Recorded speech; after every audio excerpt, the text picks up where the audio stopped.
오늘도 주님의 말씀을 통해 하나님 나라를 누리는 복이 있기를 주님의 이름으로 축원합니다. 오늘 본문의 말씀은 이제 마지막 10번째 재앙을 앞두고 하나님께서 이에 대하여 경고하고 예고하시는 부분을 담고 있습니다. 참 안타까운 것은 우리는 아무리 경고해도 예고해도 잘 듣지를 않는다는 거죠. 안전불감증이라는 말이 있죠. 그래서 우리는 뭔가 괜찮을 거야, 지금 괜찮으니까 앞으로도 괜찮을 거야 하면서 무감각해질 때가 많이 있어요. 하나님의 말씀 앞에도 그러해요. 우리가 무뎌지고 무감각해지면 그냥 말씀은 말씀대로 듣고 지나가 버리고 우리 안에 어떤 회개도 돌이킴도 주님의 구원에 대한 사모함도 우리 안에서 무뎌지고 사라질 때가 많이 있죠. 예수님의 십자가 그 구원이 처음 그 복음을 받아들일 때는 감격이었고 눈물과 감동이 흘렀지만 이제는 아무런 반응 없는 냉랭한 가슴으로 대할 때가 있죠. 부활절의 의미가 뭔가 그냥 연례 행사처럼 지나갈 때가 많이 있죠. 성탄절의 의미가 그냥 어떤 하나의 행사처럼 지나가 버리며 냉랭해져 버리는 우리의 가슴을 보게 돼요. 그래서 우리의 신앙은 늘 회복되어져야 돼요. 처음 주님의 말씀을 대했던, 처음 주를 만났던 그 기쁨과 감격이 우리 안에서 사라지지 않도록 늘 성령의 충만함을 받아야 되는 것이죠. 세상의 물질적인 건 한번 채우면 끝나지만 성령의 충만함은 늘 채우고 또 채워야 돼요.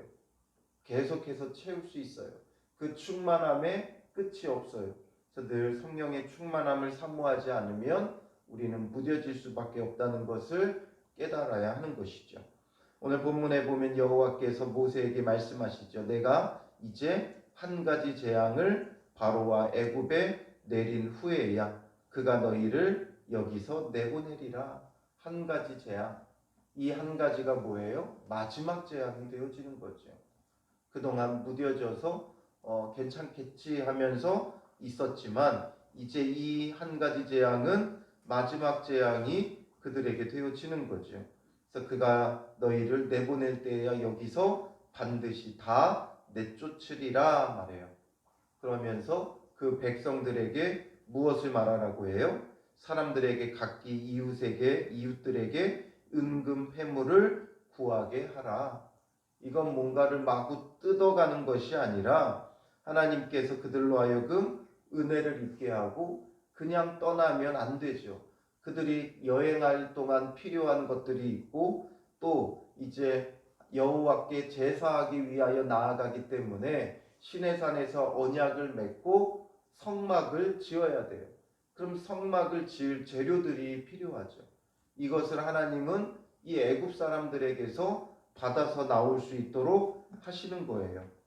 그래서 은금 패물을 구하게 하라 말씀하시고 또 그냥 말씀만 하시는 하나님이 아니라 3절에 보면 여호와께서 그 백성으로 애굽 사람의 은혜를 받게 하셨고 애굽 사람들에게 은혜를 받아 이 모든 것들을 가지고 떠날 수 있도록 또 다 준비해 놓으신 거예요. 그리고 모세는 애굽 땅에 있는 바로의 신하와 백성의 눈에 아주 위대하게 보였더라. 모세가 위대하게 보이게끔도 만들어 주신 거예요. 모세가 하나님의 대리자로서 이 땅에 와서 여러 가지 모세의 명령대로 모세의 예고대로 말대로 행하는 대로 지금 9가지 재앙이 쏟아져 내렸기 때문에 모세가 그들의 눈에 위대하게 보일 수밖에 없도록 하나님께서 만들어 주신 거예요. 이렇게 하나님께서 그의 백성과 세우신 자들을 항상 돌보고 계시고 일하고 계셔요. 처음에 바로에게 갔을 때는 무시당하고 내쫓김을 당했지만 이제는 무시할 수 없는 하나님의 백성이 되고 하나님의 지도자가 되게끔 만드신 거죠. 그러니까 은혜를 입도록 주님께서 돕고 계시고 하나님의 구원은 어떻게 하다 보니 간신히 이루어지는 그런 일들이 아니라 넉넉하고 완전하게 이루어지는 구원이에요. 무엇 하나 부족함 없고 무엇 하나 어려움 없는 온전한 구원을 우리에게 이루시는 분이죠. 그래서 신의 산에서 지을 성막까지도 하나님께서 다 기억하고 계시고 알고 계시고 계획하고 계셔서 그 모든 것까지 다 준비하고 마련해서 떠날 수 있도록 만드시는 거예요. 그리고 하나님께서 모세에게 이제 자세한 내용들을 알리셨겠죠. 그러니까 모세가 4절에 보면 바로에게 들어가서 말하게 되어져요. 밤중에 내가 애굽 가운데로 들어가리니 애굽 땅에 있는 모든 처음 난 것은 왕 위에 앉아 있는 바로의 장자로부터 맷돌 뒤에 있는 몸종의 장자와 모든 가축의 처음 난 것까지 죽으리니 말하죠. 처음 난 것이 다 죽을 것을 경고하고 예고하는 거예요. 늘 어느 나라나 어떤 지역이나 이 장자는 특별한 위치에 있죠. 애굽에서도 마찬가지로 장자는 굉장히 중요한 위치에 있어요. 가문을 잇고 대를 잇고 그 민족을 그 혈통을 이어가는 가장 중요한 것은 장자가 가지고 있기 마련이죠. 그런데 하나님은 그 장자를 죽이겠다는 거예요. 결국 그 혈통을 끊어버리겠다는 것이고 그 가문을 그 민족을 끊어버리겠다라는 것이죠. 너무나 무서운 말씀이에요. 그것 자체로도 무섭지만 지금 장자를 하나님께서 치시는 것은 그들에게 있어서 생명을 부여하는 신 오시리스가 있었고 또 그 생명을 수호하는 신 이시리스가 있었어요. 그러니 이런 신들이 너희의 생명을 지켜주는 게 아니다. 생명의 근원은 여호와께 있다라는 거죠. 그리고 뿐만 아니라 이 애굽에서의 바로는 어떤 위치에 있어요? 가장 높은 신적인 존재에 있어요.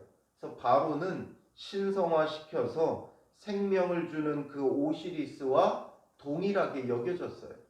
그리고 태양신 라와 동일하게 여겨졌어요.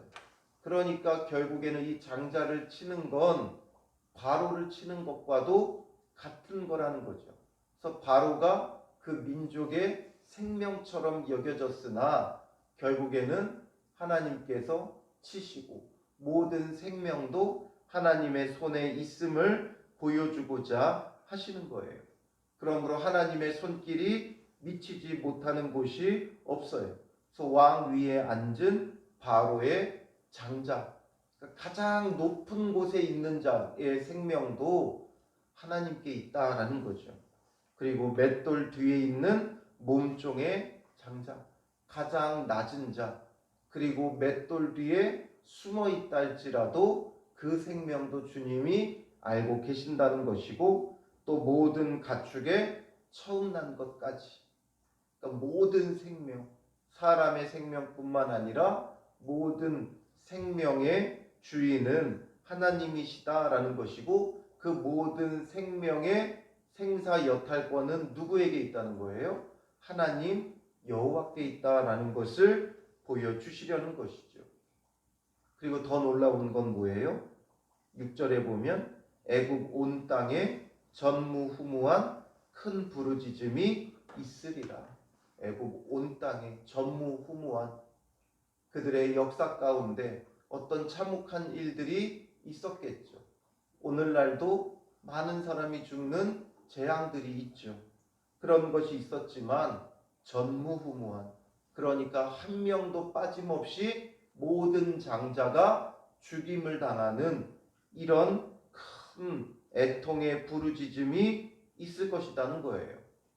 하지만 이스라엘 자손에게는, 하나님이 택하신 자들에게는, 사람에게나 짐승에게나 심지어 개 한 마리도 그 혀를 움직이지 아니하리니 여호와께서 애굽 사람과 이스라엘 사이를 구별하는 줄을 너희가 알리라 말씀하시죠. 구분하신다는 거예요. 애굽 사람과 이스라엘 사람 구분하시겠다는 거죠. 애굽 사람에게는 빠짐없는 심판, 재앙이 될 것이고, 이스라엘 사람에게는 한 사람 빠짐없이 전부 다 구원을 누리게 되어진다라는 것을 말씀해 주시는 거예요. 하나님의 심판의 날은 항상 믿지 않는 자들에게는 재앙이지만 믿는 자들에게는 구원이에요. 심판을 통해 믿는 자들은 오히려 구원을 받아요. 재판이라는 게 그러하잖아요. 재판을 통해 두 사람 간의 송사가 있을 때 악한 자들에게는 재판을 통해 벌이 내려질 것이고, 선한 자, 피해를 입은 자에게는 보상이 이루어지는 거예요. 그러니 믿는 자, 믿지 않는 자, 하나님의 심판의 날에는 반드시 믿지 않는 자는 심판과 재앙이 그에게 임할 것이고, 믿는 자에게는 주님의 구원이 임하는 거예요. 특별히 이 장자의 죽음은 하나님의 마지막 최후 심판의 날의 예고와도 같은 거예요. 그림자와도 같은 거예요. 주님께서 재림하시는 그날 최후 심판이 이루어지면 믿지 않는 자들에게는 빠짐없는 사망, 죽음의 심판이 있을 것이고, 믿는 자들에게는 영광의 부활과 구원의 승리가 주어지게 되어지는 것이죠. 그러므로 우리는 재앙을 두려워할 필요가 없어요. 하나님의 심판을 염려할 필요가 없어요. 이런 일이 내게 벌어질까 봐 두려워할 필요가 없어요. 믿는 자들에게는 늘 그날이 구원의 날이 되는 거예요. 그래서 성도의 죽음은 다른 의미가 있죠. 믿지 않는 자들의 죽음은 끝이고 멸망이고 두려움이고 괴로움이 되지만, 성도의 죽음은 하나님의 품에 안기는 안식이 되고 천국을 얻는 구원이 되어지는 거예요. 그래서 우리는 그 무엇도 염려하거나 두려워할 필요가 없어요. 결국 우리의 마침은 천국이 되고 구원이 되기 때문인 것이죠. 그래서 8절에 왕의 이 모든 신하가 내게 내려와 내게 절하며 이르기를 너와 너를 따르는 온 백성은 나가라 한 후에야 내가 나가리라. 쫓기듯이 나가는 것이 아니라 당당하게 나가겠다는 거예요.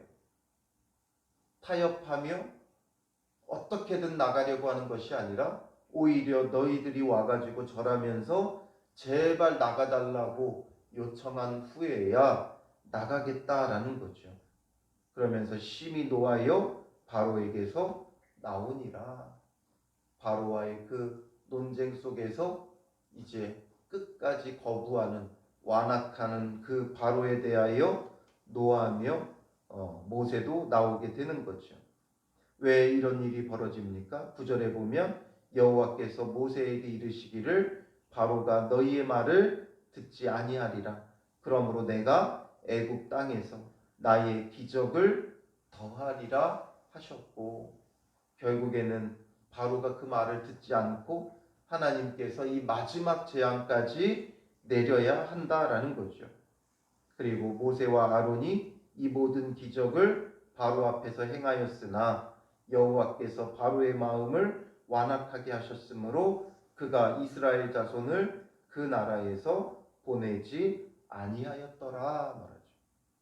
결국 바로의 마음을 완악하게 하셨기 때문에, 완악한 그대로 하나님께서 내버려 두셨기 때문에 그가 내보내지 않았다라는 거죠.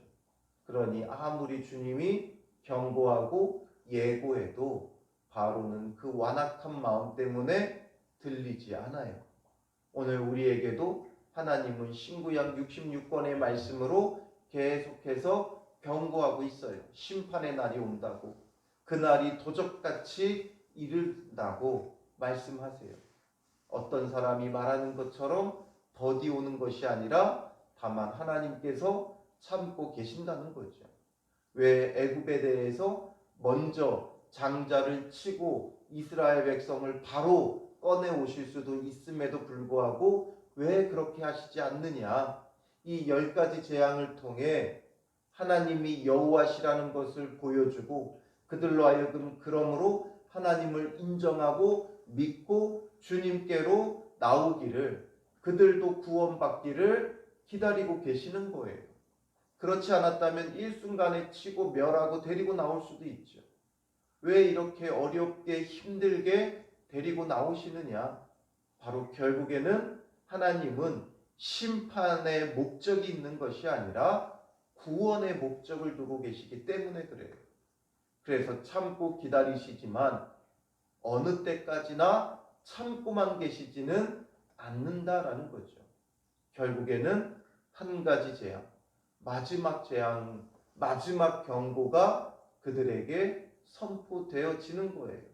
오늘 우리에게도 언제까지나 하나님께서 참고 기다려주시는 것이 아니라 마지막이 있어요. 그러므로 우리에게 가장 좋은 때는 지금이에요. 지금 회개해야 되고 지금 돌이켜야 되고 하나님의 말씀 앞에 두렵고 떨림이 있어야 돼요. 그래서 회개하고 돌이키고 이제는 빛 가운데로 생명으로 그리스도 예수 안에 거하는 믿음의 사람들이 되어져야 하는 거죠.